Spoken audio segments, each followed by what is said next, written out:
MPJ news కి స్వాగతం. పల్నాడు జిల్లా నూతన ఎస్పీగా బాధ్యతలు స్వీకరించిన బి కృష్ణారావు ఈ సందర్భంగా ఆయన మాట్లాడుతూ శాంతి భద్రతల పరిరక్షణ, చట్ట వ్యవస్థ మరింత బలోపేతం చేయడానికి కృషి చేస్తానని ఆయన తెలిపారు. ప్రజల సహకారంతో నేరాల నివారణ, సమాజంలో శాంతి స్థాపన కోసం ప్రత్యేకమైన చర్యలు చేపడతానని ఆయన పేర్కొన్నారు. నమస్కారం, నేను బి కృష్ణారావు ఐపీఎస్ 2014 బ్యాచ్. ఈరోజు ఎస్పీ పల్నాడుగా బాధ్యతలు స్వీకరించడం జరిగింది.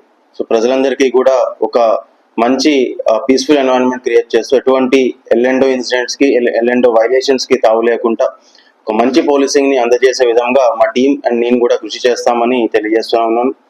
అలాగే టెక్నాలజీ కూడా ఇప్పుడు మనకి న్యూ వస్తూ ఉన్నాయి. అన్నీ కూడా సోషల్ మీడియాలో కూడా క్రైమ్ పెరుగుతూ ఉన్నది, సైబర్ క్రైమ్ పెరుగుతూ ఉన్నది. సో ఇవన్నిటిని కూడా పరిగణలో తీసుకొని మేము కూడా వాటికి ధీటుగా with new technologies and all, we'll try to ensure that a better policing is delivered to all the citizens and public of this particular district. So we try to deliver our best, and thank you.